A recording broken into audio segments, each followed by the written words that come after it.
తాకట్లో ఉన్న మీ బంగారాన్ని విడిపించి ఆ రోజు ఆన్లైన్ రేటుకి కొంటాం. Sharma gold company. నమస్తే, వెల్కమ్ టు సుమన్ టీవీ. నేను పద్మిని. ప్రస్తుతంతో పాటు ప్రముఖ ఆధ్యాత్మికవేత్త, జ్యోతిష పండితులు, అమ్మవారి సేవకులు, దత్త గణపతి ఉపాసకులు మురళీధర శర్మ గారు మనతో పాటు ఉన్నారు. మాట్లాడదాం. నమస్కారం అండి. మహాదేవ శ్రీమాత్రి నమః. ఎవరికో డబ్బులు ఇచ్చాము, ఆ డబ్బులు తిరిగి రావట్లేదు అని చెప్పే వాళ్ళు ఉంటూనే ఉంటారండి. ఎందుకంటే అయ్యో పాపం అని అనుకునే వాళ్ళు ఉన్నబట్టే ఇంకా వర్షాలు పడుతున్నాయి కదా. ఇంకా అంతో కొంత ధర్మం ఉంది.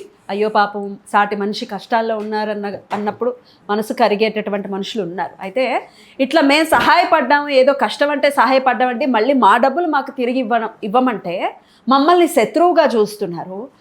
మేము ఎప్పుడు పాడైపోతే చూద్దామా అని చూస్తున్నారు అనేవాళ్ళు ఉన్నారండి. నిజంగా చాలా బాధాకరం. హెల్ప్ చేసిన వాడిని ఇంతలాగా ట్రీట్ చేయడం అనేది ఖచ్చితంగా చాలా వెరీ బ్యాడ్ క్వాలిటీ. రైట్, దీని నుంచి బయటపడాలి, మా డబ్బులు మాకు తిరిగి రావాలి, వాళ్ళ నుంచి ఉన్న శత్రుత్వం కూడా పోవాలి అని అంటే ఏదైనా పవర్ఫుల్ రెమెడీ ఉందా? మన వాళ్ళకి చెప్తారా? తప్పకుండా, ఖచ్చితంగా. ఇప్పుడు నేను చెప్పింది మీరు వింటూ ఉంటారా? మీ క్లయింట్స్ చెప్తూ ఉంటారా? ఖచ్చితంగా. నేను చెప్పిన దాంట్లో ఎంతో కొంత నిజం ఉందా? చాలా ఉంది. మీరు చెప్తుంటే నాకు అదే ఆలోచన వస్తూ ఉన్నది. ఎందుకంటే రీసెంట్గా ఒక పెద్ద వయసు కలిగినటువంటి ఒక ఆమె, ఒక తల్లి, పేరు చెప్పను కానీ, సో వారి యొక్క ఇంట్లో వారి యొక్క లైక్ అంటే మన అదే అన్నదమ్ములు, అక్క చెల్లెళ్ళు, అంటే కంబైన్డ్ ఫ్యామిలీ. అందులో వాళ్ళ మరిది చనిపోతే, వాళ్ళ భర్త ఆల్రెడీ ఎప్పుడో చనిపోయాడు. మరిది చనిపోయిన తర్వాత ఆస్తి రిలేటెడ్ ఏదో ఇబ్బందులు వచ్చి పాపం ఈమెను ఇంటి నుంచి బయటికి పంపించడము. అంటే ఇన్ని రోజులు ఒకటే దగ్గర డబ్బులు అనేటువంటి నిల్వ ఉండే. అన్న చనిపోయాడు, తర్వాత తమ్ముడు చనిపోయాడు. సో ఈ క్రమంలో పాపం ఆ తల్లిని అనాథ చేసినటువంటి దాఖలాలు, డబ్బులు సుమారుగా కోట్లే ఇక వారి వద్ద ఉన్నాయి. అయినా మనసు మాత్రం లేదు. మంచి మనసు మాత్రం, డబ్బు ఉండే ఏమిటి ఉపయోగం? ఇక ఇంకొకరు అడిగితే డబ్బులు ఇచ్చారు. ఆ డబ్బులు తిరిగి ఇవ్వండి అంటే ఉన్నప్పుడు ఇస్తా, ఏంది ఏం చేస్తావు? నాకు కూడా ఒక కాల్ వచ్చిందండి. ఒక పెద్ద ఆయనకి సుమారు 70 ఏళ్ళు ఉంటాయి. వాళ్ళ సొంత సిస్టరే చదువు కోసం అని ఒకసారి, తర్వాత పెళ్లి కోసం అని ఒకసారి, హెల్త్ కోసం అని ఒకసారి సుమారు 1.5 కోటి ఇచ్చారట. తిరిగి ఇమ్మంటే గట్టిగా ఆయన అడగలేరు, వాళ్ళు ఇవ్వట్లేదు. అంటే సాడ్. ఇక్కడ వీరికి ఇప్పుడు అని కాదు, ఒక టైం వస్తుంది. కాలం అనేది ఒకటి ఉంటుంది, ఉండదు అని కాదు, ఖచ్చితంగా ఉంటుంది. ఊరికే పోదు కదా. 100కు 200%. దీనికి ప్రత్యక్ష సాక్షి పవన్ కళ్యాణ్. నేను ఏదో అని చెప్పాను. ఎందుకంటే తను పడిన ఇప్పటికీ ఎంత నిజాయితీగా అంటే లాస్ట్ 2000 అంటే ఈ విషయం నేను చెప్పదలుచుకున్నాను ఈ వీడియోలో అని కాదు కానీ చెప్తున్నా. 2025 జనవరి నుండి 2025 డిసెంబర్ లోపు తన సొంత డబ్బులు ఎంత ఖర్చు పెట్టిండు అనేటువంటిది అది మొన్న ఒకటి రిలీజ్ చేయడం జరిగింది. అందులో అయినప్పటికీ కూడా ఒక మనిషిని బ్యాడ్ చేయడానికి ఎంత చూస్తున్నారు అంటే అంత చూస్తున్నారు. కేవలం వారాహి అమ్మవారి సాధన మాత్రం నిజంగా పవన్ కళ్యాణ్ కాపాడుతుందనడం లాంటి అతిశయోక్తి. తనని టచ్ చేయాలని చూస్తే టచ్ మీ నాట్ అన్నట్టుగా వాళ్ళ చెట్లు ఉంటాయి కదా, టచ్ మీ నాట్ అని, నువ్వు నన్ను ముట్టుకోలేవు అనే విధంగా ఆ విధంగా ఎదుటి వారికి ఉంటుంది ఖచ్చితంగా. సో ఖచ్చితంగా ఏదేమైనప్పటికీ కూడా ఈ విధమైనటువంటి కృతజ్ఞతా భావన, మనకు ఆపదకు డబ్బులు ఇచ్చినటువంటి వాడు ఆపదలో ఉన్నాడని తెలిసి కూడా నీ దగ్గర డబ్బులుండి ఇవ్వట్లేదా, లేదా నీకు డబ్బులు అడ్జస్ట్మెంట్ అయితలేవా, లేదా ఏందిలే ఇద్దాము అనేటువంటి విధంగా మాట్లాడినా కూడా మహా దురదృష్టం మీకు, మీ కుటుంబానికి. రైట్.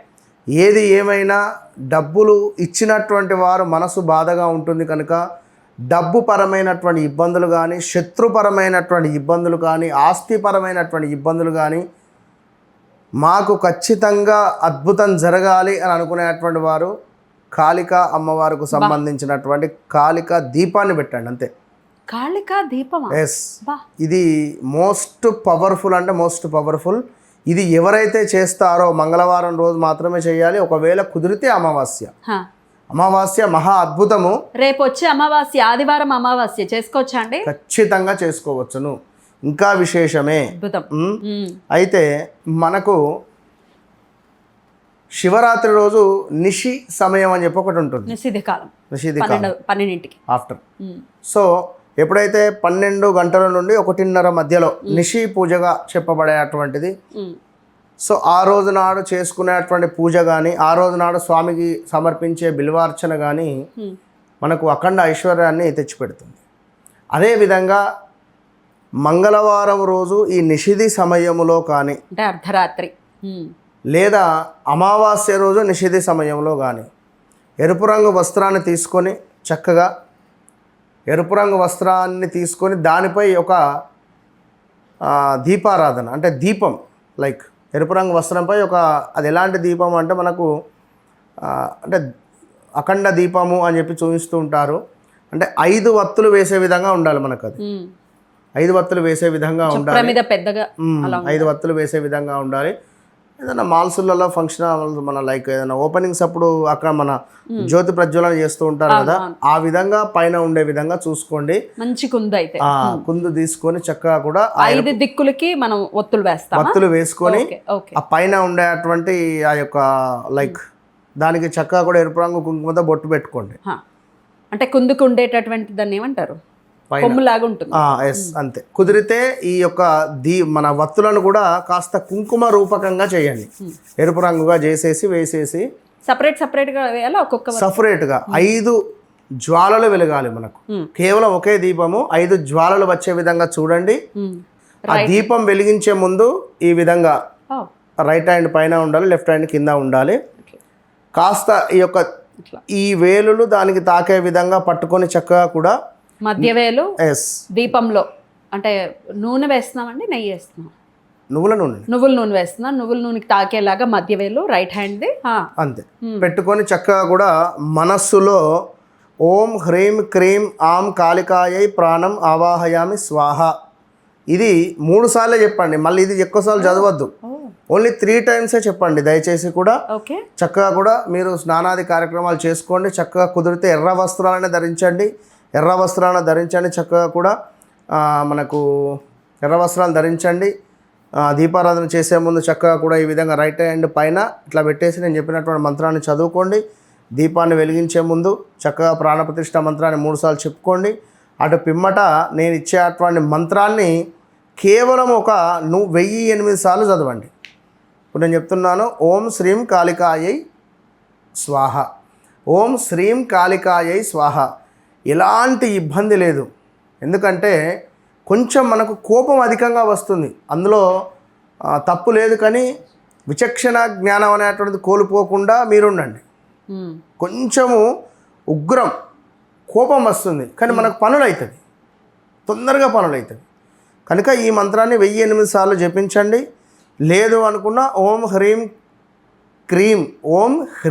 క్రీం చాముండాయై నమః మంత్రాన్నైనా చేసుకోండి. చాముండా కాళికాయై నమః, ఓం హ్రీం శ్రీం చాముండా కాళికాయై నమః అనే మంత్రాన్ని చేసుకోండి. అదైనా ఇదైనా చేసుకోండి.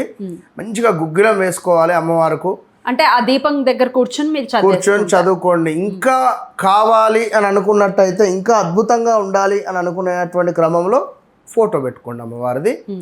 దక్షిణ కాళీ రూపం ఫోటో కానీ విగ్రహం కానీ పెట్టుకున్నా పర్వాలేదు, బాగానే ఉంటుంది. ఇది చేసుకోండి. జాగ్రత్తలు తప్పకుండా. ఈ యొక్క దీపము వెలిగేంతసేపు కూడా మీ మనస్సును ఆ యొక్క అమ్మవారి తల్లి మీదనే ధ్యానం చేస్తూ ఉండండి. తప్పకుండా కూడా 1 నుండి 3 రోజులలోనే మీకు ఏదో తెలియని కాంతి కానీ తెలియని వాసన కానీ అదేవిధంగా శబ్దాలు కానీ మీకు వినబడతవి. అటు పిమ్మట 4 నుండి 11 రోజులలోనే విపరీతమైనటువంటి ఒక సుగంధ వాసన కానీ అదేవిధంగా మనకు ఇంకా లైక్ అమ్మవారికి సంబంధించినటువంటి రూపం కానీ వాసన కానీ ఏదో మనకు అనిపిస్తూ ఉంటుంది తప్పకుండా కూడా. లేదా మన నిద్రలో అమ్మవారు స్వప్నంగా దర్శనమిస్తుంది. మీరు ఇది చేయండి. ఎవరైతే అప్పు మీకు ఇవ్వాలి అని అనుకునేటువంటి వారు ఉన్నారో వారి పేరును మనసులో అనుకొని జపం చేయండి. వితిన్ 21 డేస్లో వాడి ఇంటికి వచ్చి ఎంతో కొంత అమౌంట్ ఇచ్చేస్తాడు మీకు. అతనికి లోపల భయం అనేటువంటిది వస్తుంది. ఎవరో అతనిపై ఒక యుద్ధం చేసినటువంటి ఒక ఫీల్ అనేటువంటిది తనకు వస్తుంది.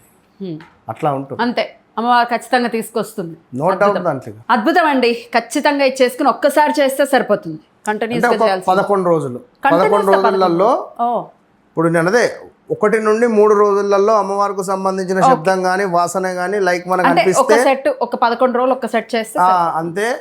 మన ఏకాగ్రత దీపం పైనే ఉండాలి, జపం చేస్తూ ఉండాలి. సూతకంలో ఉన్న వాళ్ళు ఇది చేయొచ్చా? చేయొచ్చు చేయొచ్చు. ఖచ్చితంగా. ఆడవాళ్ళకి ఒకవేళ అనుకోకుండా ఒకవేళ అడ్డొచ్చింది అనుకోండి 11 రోజుల లోపు ఎట్లా నెక్స్ట్ మళ్ళీ చేయాలి? కంటిన్యూ అంటే 5 days తర్వాత మళ్ళీ చేసుకోవచ్చు. వారికి ఆ లోపే అమ్మవారు కళలో కనిపిస్తుంది, నేనున్నా తప్పకుండా డోంట్ వరీ అంటుంది. రైట్, అద్భుతం అండి, చాలా చక్కగా తెలియజేశారు. ఇది ఉపయోగపడుతుంది, ఉపయోగపడాలి. అమ్మవారి అనుగ్రహం చేత వాళ్ళు ఇబ్బంది పడుతున్నారు డబ్బు రీత్యా, ఇంట్లో చెప్పలేదండి మాకు చాలా ప్రెషర్ ఉంది మా హస్బెండ్ నుంచి లేకపోతే వైఫ్ నుంచి, చీటీలు వేసుకొని ఆడవారు పాపం శత్రు బాధలు ఉండేటువంటి వారు కావచ్చు, అందరూ చేసుకోండి. Right, super. చిట్టీలు అని అన్నారు కాబట్టి చెప్తున్నాను, అసలు ఆ చిట్టీల జోలికి వెళ్ళకండి. ఎంతో కొంత గవర్నమెంట్ రిలేటెడ్ అయితేనే దాని జోలికి వెళ్ళండి. ఎందుకంటే పోయిన తర్వాత ఎంత మనం లబోదిబ్బో అన్నా కూడా తిరిగి వచ్చేటటువంటి పరిస్థితి లేదు. దయచేసి గమనించండి. రైట్ అండి, thank you so very much. నమస్తే. మహాదేవ.